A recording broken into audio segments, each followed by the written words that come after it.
Hoy vamos a hablar de la futura implantación del 5G. Para muchos va a suponer toda una revolución en las telecomunicaciones, muchas cosas buenas, rapidez y sobre todo mucha intensidad en lo que es el flujo de información a través de toda la tecnología que nos abarca, pero en todo caso también es posible que traiga riesgos. Eso es lo que vamos a plantear esta tarde aquí. Pilar del Castillo. Un placer. Una maravilla poder charlar contigo porque tú sabes perfectamente en qué va a consistir ese 5G. ¿En qué punto está el 5G en lo que es Europa, en lo que es España y sobre todo lo que mucha gente piensa? ¿Qué aplicaciones en el día a día va a tener? Van a ir ocurriendo muchas cosas, como han ocurrido desde que pudimos tener acceso a Internet y fue comercial, como ha ocurrido desde que tenemos el teléfono inteligente, el móvil inteligente, etc. ¿Y qué va a ocurrir? Pues que vamos a tener unos servicios mucho mejores. En la sanidad se van a poder hacer pues hasta intervenciones a distancia, en los transportes, que va a ser mucho más seguro, en la energía, que se va a gestionar mucho más eficazmente.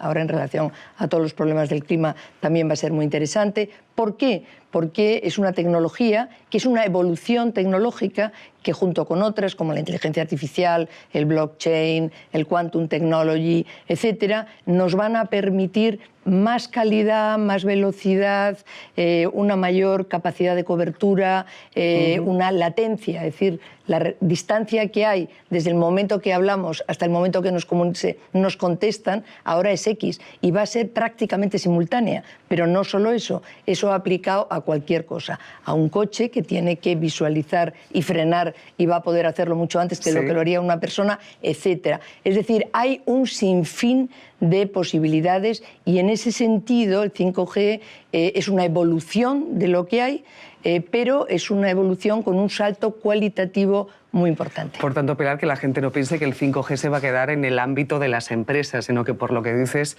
sí que va a tener una aplicación en el día a día, una aplicación real en la vida de las personas.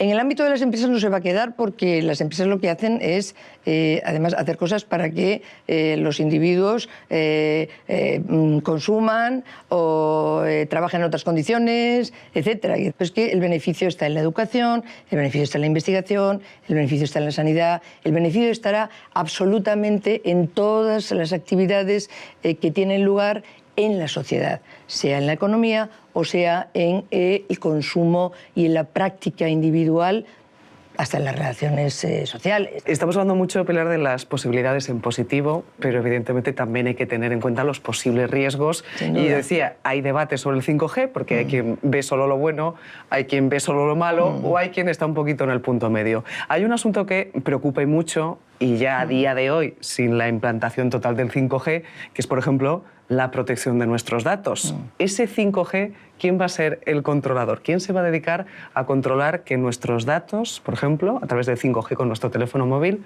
estén donde tengan que estar?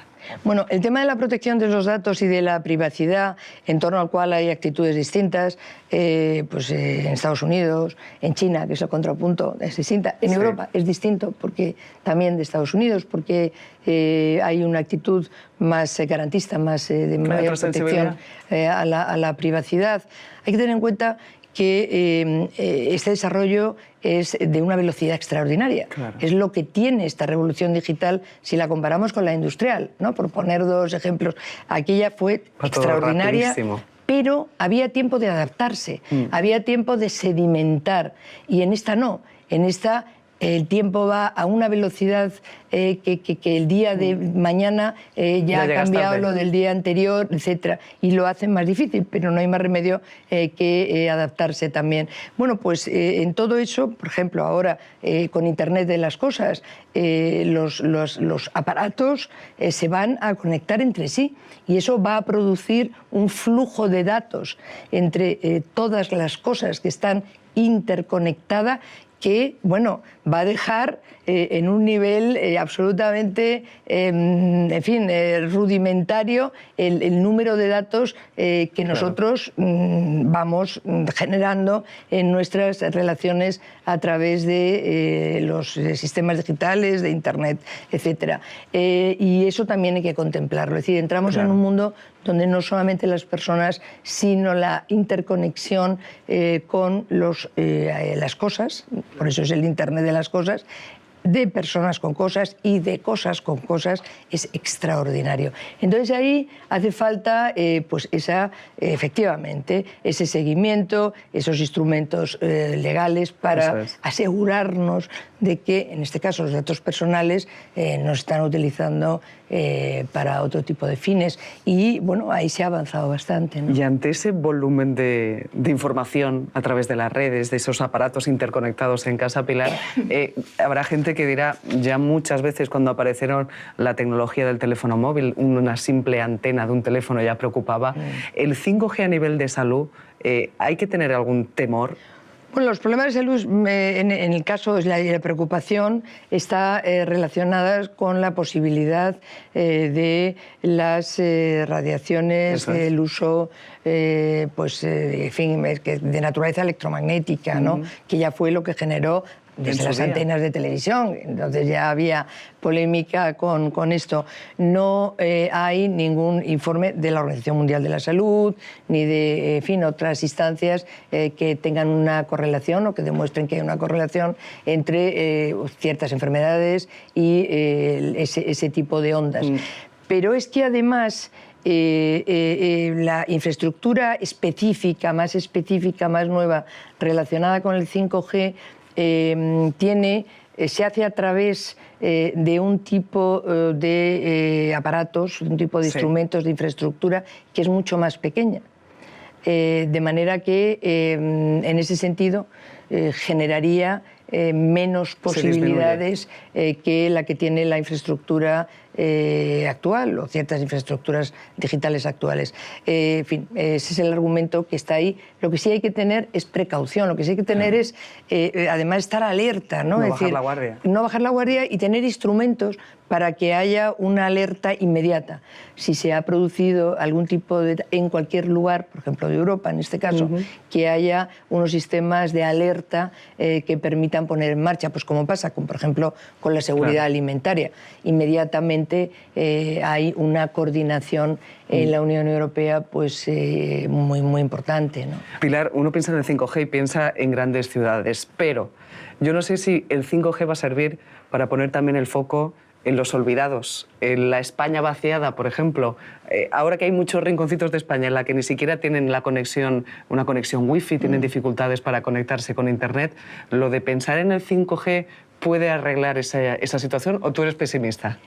Ahora, ¿qué ocurre? Es muy interesante el cambio que podría haber, porque ahora el trabajo, que es lo que ha motivado en todas esas ocasiones, el motivo fundamental, la razón fundamental de esa salida, es un trabajo que se podrá ir haciendo sin necesidad de abandonar esos territorios menos habitados.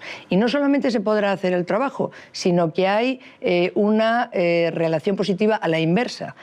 Los servicios que se podrán prestar mediante ese sistema de comunicación, en fin, tan veloz, de tanta calidad y con tanta cercanía, desde la educación hasta muchas prestaciones sanitarias, etcétera, también se podrá hacer de tal manera que desde el punto de vista de las oportunidades para las personas que quieran trabajar en esos lugares, hoy, en muchos casos, no solo que se han vaciado, sino que se han abandonado literalmente, pues son nuevas y ya veremos qué desarrollo tiene. Pero en todo caso, ahí yo creo que hay una gran oportunidad también. ¿Y en esa oportunidad se ha hecho algún estudio, se ha cuantificado, se ha hecho algún tipo de previsión? Porque toda tecnología conlleva, pues evidentemente, un cambio, una adaptación.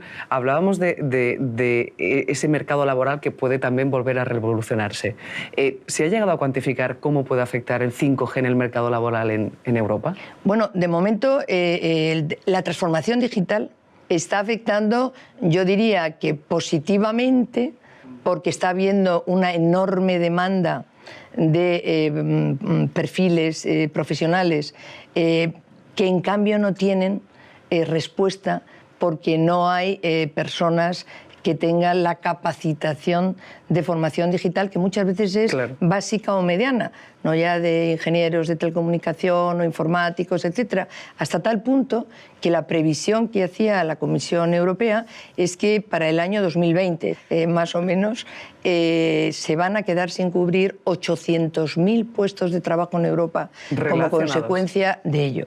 Por eso, lo que es, yo creo que extraordinariamente importante, y ahí los gobiernos, que son los que tienen realmente la competencia en educación, por un lado, por otro lado las empresas, y la Unión Europea está empujando en ese sentido y además haciendo programas de financiación para ello en las empresas, que las personas que están trabajando no esperen a ver si se hacen unas remodelaciones y a ver si salen unos cuantos o muchos, sino que haya una readaptación desde el punto de vista formativo para que se pueda aprovechar al máximo y tengan esas habilidades, esas competencias digitales. Y yo diría que en la educación, como ocurre ya en muchos lugares, hay que tener una formación desde el inicio. Ahora hay que entender también la lógica del entorno digital, del mundo digital, del desarrollo digital.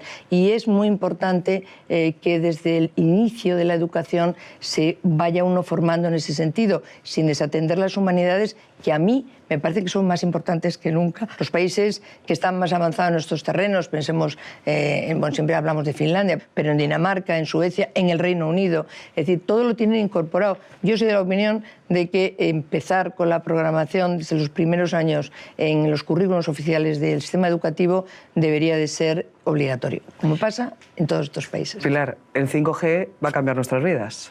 El 5G va a influir en nuestros hábitos, va a influir en cómo gestionamos las cosas, va a tener muchos beneficios en temas sanitarios, en temas educativos, en temas de seguridad, en temas de energía, en temas de transporte, en la agricultura, en fin, va a tener un sinfín de oportunidades.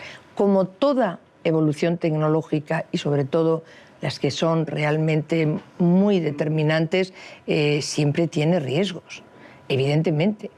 Tiene riesgos, comentábamos a lo de la salud, pues a lo mejor podría haber algún riesgo y hay que estar alerta, pero tiene riesgos porque hay que estar adaptados a esa situación y tendrá un impacto en el mundo laboral, y tiene riesgos de quedarte excluido porque no has realmente interactuado, no te has metido, digamos, ponerlo en una formulación así muy básica, en la comprensión y en la posibilidad de beneficiarte tú de ese tipo de posibilidades y te quedas un poco marginado.